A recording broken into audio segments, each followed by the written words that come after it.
Welcome to CAM Matters, Condos, Co-ops, HOAs, and beyond. BETSY BARBIEUX is an informational leader in Florida on community association living, rights, and obligations. She is an expert on the rights and obligations of owners as well as the association. If you live or are planning to live in the state of Florida, there's a good chance you'll be part of a community association. And by the end of this show, you'll know a little bit more about community associations and why they matter. I'm having a hard time wrapping my mind around the fact that we're doing the 2026 March edition of CAM Matters. I'm Suzanne Lynn with BETSY BARBIEUX, and we have a guest we're going to introduce in just a minute, but we're glad that you're here. BETSY, we're really excited about this particular episode because the legislature has come through. Positive, we're staying positive, but there's some new changes to electronic voting that's come through from the legislature, and we're going to get Kathy involved in this because she's an expert, and we're going to have some great conversation today. So why don't you introduce your guest? This is Kathy Slight from Vote HOA Now, and you may remember we did a show together 2 years ago, and I want to encourage anyone who's watching this show to go back and watch that show first, because this is the sequel. Because our legislators, bless their hearts, decided they should add more things to the Chapter 718.128, the electronic voting section. And, you know, if you don't read word for word through here, you will not see the differences very easily of what they've done. And so Kathy's here to point it out. Kathy, we're glad that you're here. Welcome to Kathy. the family again. We're glad that you're back. Thank you, Suzanne. Thank you, Betsy. I'm glad to be back. Let's just start with the overarching reason that you're here, the change that's happened, and what confusion this may be causing. Yes. Yeah. Well, lots of conversations going on about this change in the state statute for electronic voting.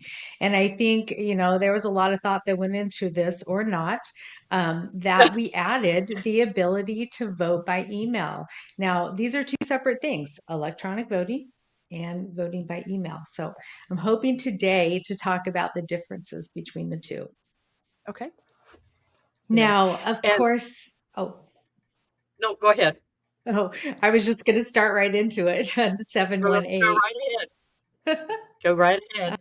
So, you know, we've had 718. It's the condo statute. It really has most of the information that's in the HOA statute as well. So it's a fun one to dive into because, you know, we have a lot of condominiums in Florida.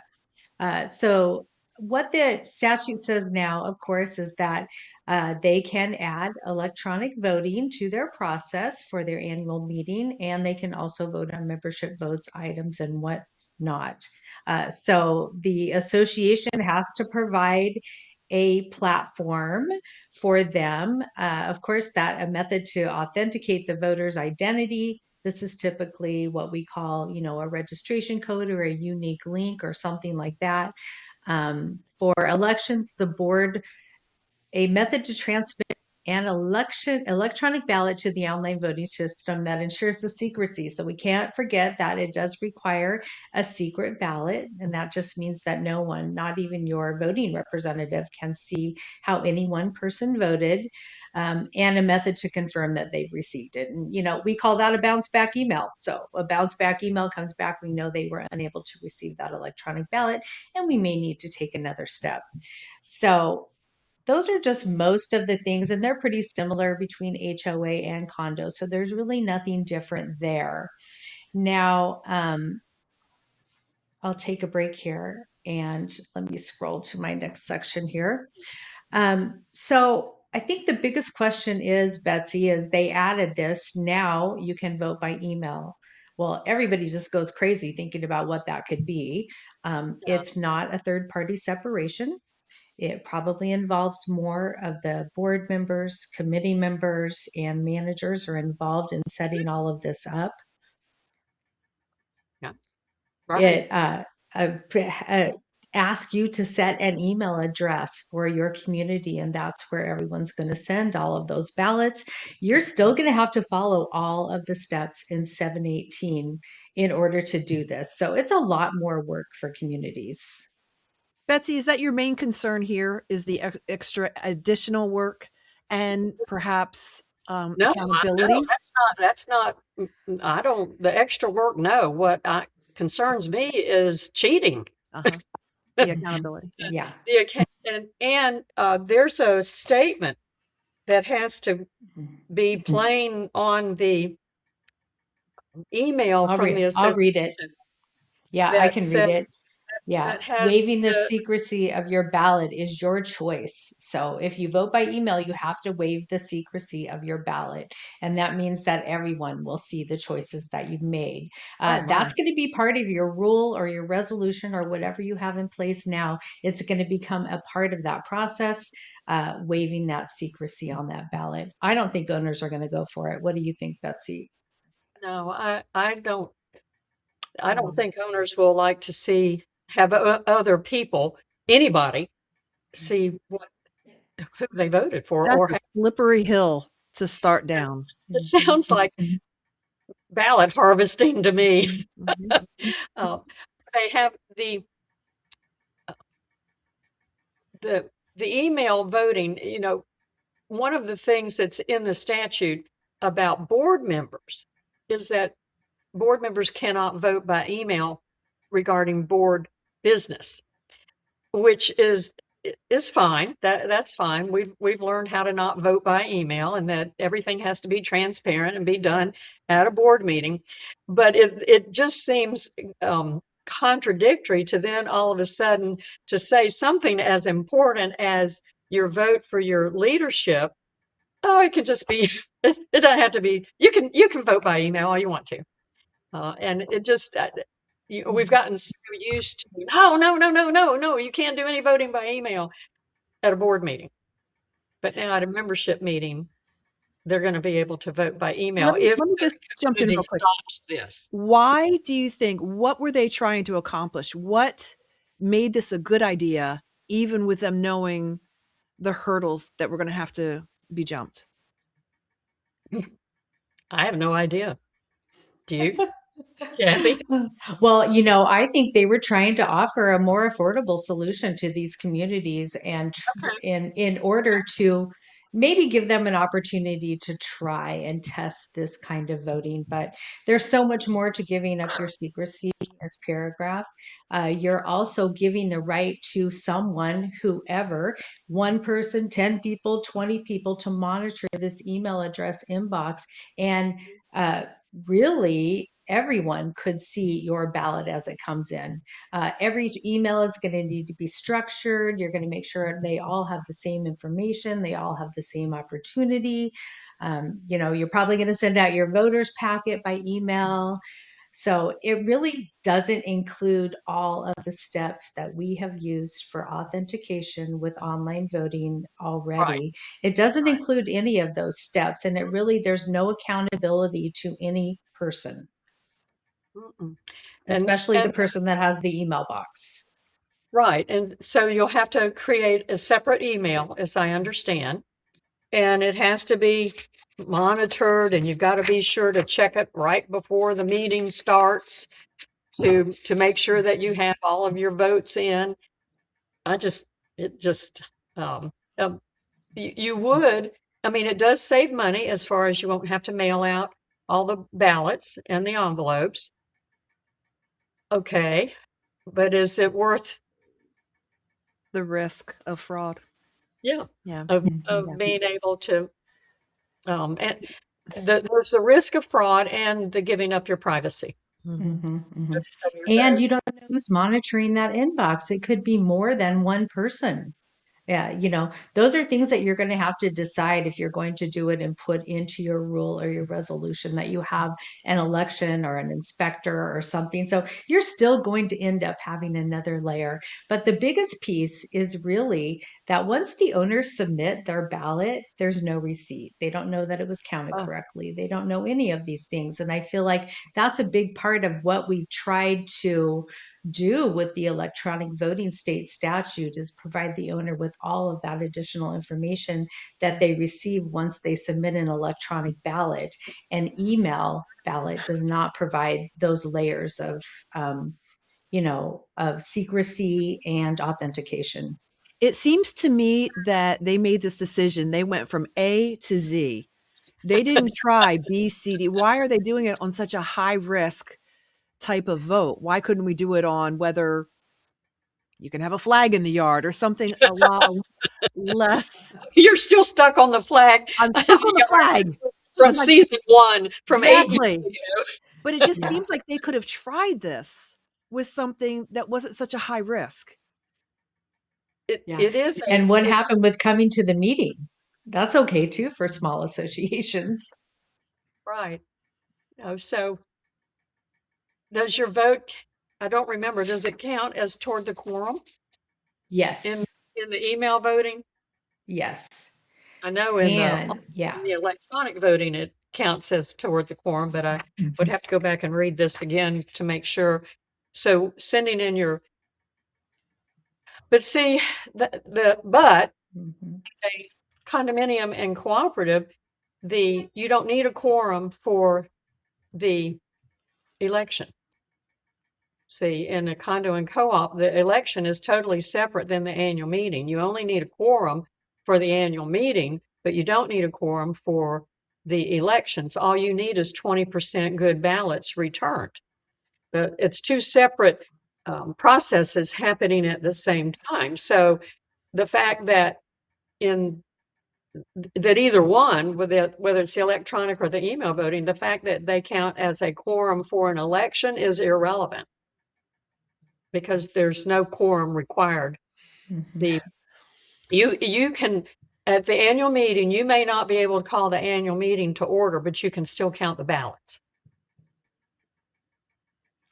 Yeah. So You are right. these You're counting right. as It doesn't say well. anything about quorum in that section. No, it's two separate, and Mhm. I can't tell you how many managers I've talked to through the years who are experienced and they still don't understand. It's two separate processes required to happen at the same time in a condo and co-op, not HOA. But you may not be able to call the annual meeting to order because you don't have a quorum, but it does not stop the counting of the ballots. Because the statute says the ballots will be open and counted in accordance with procedures set forth in the statutes, regardless of whether a quorum is present. And so, legislators don't understand that either. Well, that's a great place to take a quick break because I want to come back to this because I know a couple people that legislators could ask and get some advice from. Let's go back. Let's take a quick break. We'll be right back with Cam Matters. Are you ready for a new career? Do you have skills or interest in management, real estate, construction, maintenance, accounting, strategic planning, project management, budgets, human resource management, lawn and landscaping, pool services, or any other expertise needed to operate a community association? If you do, community association management could be for you. For more information, feel free to email Betsy at betsy@floridacamschools.com or visit the Florida Cam Schools website at www.floridacamschools.com. Florida Community Association Management continues to grow. Career opportunities abound. Welcome back to the March edition 2026 of Cam Matters. We're talking about electronic voting, some changes that have just taken place. We've got Betsy and Kathy. Love for you to pick up where we left off. Kathy, tell us about the opt-in and if and how and what, and is that still there for both? Yes. Yeah. Both. It's such a good question. Yeah, yes. Just like electronic voting and electronic system or any electronic voting, the owners must opt in or opt out to vote electronically. So this section that adds the email voting does not take away that. You are still going to have to go through a process before you even start any email votes, asking your owners or letting them know you're going to add this email voting option. It's going to take away their secrecy requirement, and they still have to opt in to receive an email ballot. And I believe the statute even goes further to say that if 25% of your membership say no, you cannot adopt this. Oh. I'll have to look at I that. think there's something there that's a threshold. Sorry, we're talking without knowing the facts, but I just think that there's one other thing there, that there could be a grouping of your owners that say no, and therefore you could not add the email voting option. You would have to look at another electronic ballot system that provides all of those protections to the owner through the voting process. I think that 25% is back in the online and the online Mhm. electronic voting. It says if at least 25% of the voting interest petition the board to adopt a resolution for electronic voting, the board must hold a meeting within 21 days. Yeah. So this would be your time, owners. Petition the board if they bring the email voting and tell them you want a real online voting system. Yeah, this is saying a real online voting system, not the email Yes. voting system. Betsy, Yeah. this seems like a lot more to be put on to the managers and we need to be trying to simplify things for them. They've already got so much going on. Yeah. Yes, I I don't think agree. the managers can monitor this box. Oh, really? In my opinion, I would think it would be made for boards that are going to run their own votes, and that the manager could not be involved in this process. That is what I would consider. It would be a lot for them to manage, receive, tally ballots, everything under the email voting process. But the online voting process is definitely something that helps them. This would create 2 or 3 other layers of responsibility for them. The paragraph E under the new number 7 says there is a rebuttable presumption that an association has reviewed all folders associated with the email address designated by the association to receive ballots if a board member or officer or an agent of the association or a manager, licensed manager, provides a sworn affidavit of such review. So it might be a manager trying to collect and gather these emails. But I would think that you would want, if you're going to vote by email and someone's going to be checking this email folder, this email account, I would think you'd want more than one person checking. I would think You you would would think want, legally you've got to have more than one checking. and how easy is it to delete? Yeah. I mean, it's so easy to delete. I don't. There are Oh, so many oops, issues here. oops. I didn't see that. Yeah, I didn't get your email. Wow. Did you put the S on the end of the email? Mhm, mhm. I just, I don't know. I'm not sure that we're ready for Kathy and Betsy, I want to ask you each, if the legislatures had come to you, what in an elevator speech, what would you say your opinion is and why on this, based on that? Kathy, you go first. Yeah, I would say that it doesn't sound like a great idea. And that, I go back to the secrecy and the steps and the resolutions and everything an association goes through to make this transition and to notify their owners of all these great options that they're offering. The email is just so riddled with things that could go wrong. Like we were just talking about, deleting the ballot, saying you didn't get it. The owner has no receipt. They don't know that you really received their ballot unless they Mm. respond to you or they put a read receipt on it. I mean, it really adds all these layers for the owners and managers and the board member who might be in charge of being that secondary email. So it does open up room for other things to happen, which That I was just going to say, Betsy, what would you yeah. say if they came to you? What was well, I won't use I the was saving you for last because you're going to be spicy. what are no, are you thinking? Well, and let me say, Kathy, she could be, you could claim that Kathy is biased. Of course, she wants to say that the email voting isn't as good because she wants to sell a program. However, I do believe that she's correct.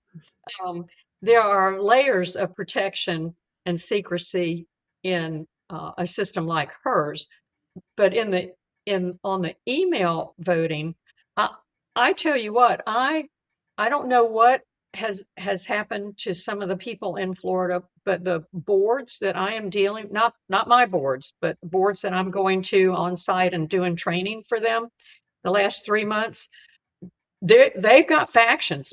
These boards are fighting like crazy. And I can't imagine how they would choose someone to be in charge of this email folder. I could very easily see delete, delete. Oops, I didn't get yours. Oh, look, we've got more votes for this person than this person. Yay, this person wins. I mean, as much infighting as I am seeing lately with people who are old enough to know better, it I mean, these are supposed to be grown-ups. Do you think, Betsy, are they under, because of these changes and then the financial constraints and the stress is just at a tipping point? Most of the ones that I deal with are actually up through the middle part, central, middle of the state. They're not dealing with the structural integrity reserve studies, milestone inspections, all the things, all the deconstruction, reconstruction, all along the edges of the state that everybody's dealing with. They're fighting over a $2 increase in assessments. Wow. So you're dealing with the calm people. I'm dealing with smaller budget communities and less high risk. Yeah, and these are not the three, and they're not hardly ever deal with anything in Central Florida over 3 stories. Right. It's not, but I just can't even imagine how you would even choose how a board that's fighting could even choose somebody. They can't get past that. To have somebody in charge. Well, if you have one of your people and we have to have one of our people, then we got to have a neutral person. Well, then we got to, it's like, oh my gosh. Let's hire an attorney. Yeah, really. Let's hire Kathy. Yeah. Well, and I think, Betsy, thinking about that as you were talking, I'm thinking about the end result. Okay, we've ran this email vote. We hope we did everything right. We're not sure. No one received a receipt. We unveiled everyone's secrecy. Now we have a challenge to the vote. So how do you, do we print out the emails? I guess we print out the emails, votes of everybody. Yeah. Nothing's protected.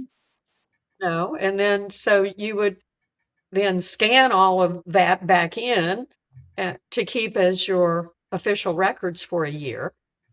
And then if somebody wants to come in and do a recount, oh my gosh. Yeah. So when does all this begin? When does this start? It's now. It's in process.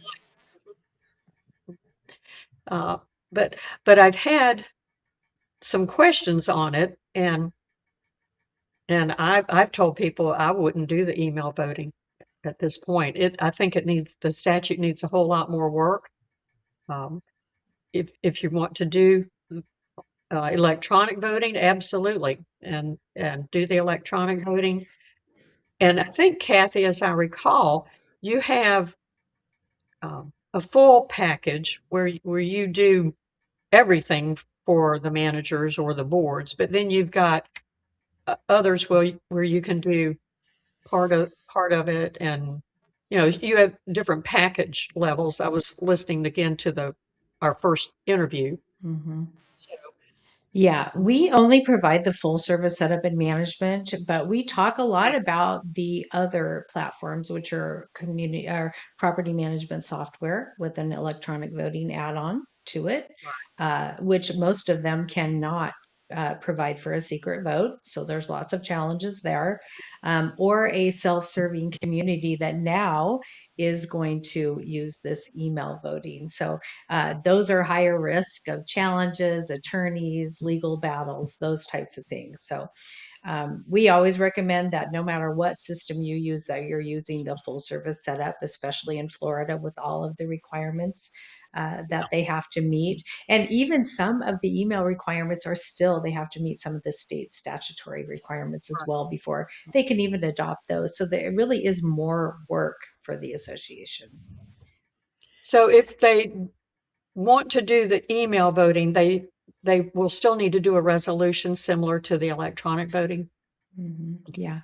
Yes, it says, unless the association has adopted electronic voting in accordance with the subsections, which is everything that's outlined that's required, the association must designate. And I would think that in order to be in true compliance and be less risky, that you would still want to have those steps taken in 718, that you would still form your resolution or your rules based on that content in that state statute. And then if you did the email voting, the board would have to come up with a lot of policies on who, what, when, where, why, how. People would need to be told to do a delivered and read feature, which people probably most don't ever do. To make sure that it was delivered and that it was read, but you don't have any way of knowing that it was counted. Correct. Right. You have to trust that individual who's reading that email inbox, or individuals, and it could be more than two. It probably needs to be 3, because you're going to get one from this side, one from that side. So then you get it doesn't relieve them. It doesn't relieve them of sending paper. So I bet they're going to find that they're sending more paper than they ever have, because their owners are not going to want to opt into giving up their secrecy and all of the statutory requirements that they have become, very familiar with, and they understand. Right. Right. Betsy, Wow. we've got to start to wrap this up, but I want to give you kind of the last word. Kathy, if you have anything to jump in on, please do. No. It sounds yes. like, I think if I'm you're going surprised. I was just going to say, I'm surprised that it is in progress with this amount of issues that it's facing. Agreed. And if you're going to select this choice, you really should consult with your association's legal representative or someone who can help you form a process that will work. And I bet you there are associations out there already just, trying to use it willy-nilly and not following those processes. So we're going to hear a lot more about that over the next year. And it's probably going to be our next get together when we're talking about what's happened over the last year. We'll have Kathy back in a year or two on the sequel to the sequel. That sounds great. I'll be listening to all the chatter. Really. Well, my vote is no. You should not do it. Should I send you an email and tell you that my vote is no? I don't think you should do. Delete. It might not get received. Yeah. I think you should not do the email voting. I think the electronic voting is great. That system seems to be good. We have services like Kathy's that have worked really, really hard to comply with the statutes and have come up with good systems, processes, and procedures. But I think this email stuff is way premature. Okay. To be continued. We'll see you in a year or two. Thank you for joining us. Kathy, thank you so much for your wisdom. And Betsy, thank you for the time and effort that you put in every single month. This is kind of a heart gift to the community, because you're very passionate about this. So thank you for continuing to educate. Don't forget about the summit, the yearly educational summit, August 13th and 14th. I still have a couple of slots open for sponsors. Okay. So I want my audience to know that they need to save the date. Save the date. Let's do this. All right. Well, thank you again. Thanks for joining us for the March edition 2026 of CAM Matters. Have a great day. Thank you for listening to CAM Matters. Be sure to subscribe so you don't miss any future episodes. For more information, feel free to email Betsy at betsy@floridacamschools.com or visit the Florida Cam Schools website at www.floridacamschools.com. Information provided on this show is general in nature and does not constitute legal advice. Please contact a licensed attorney for your specific situation.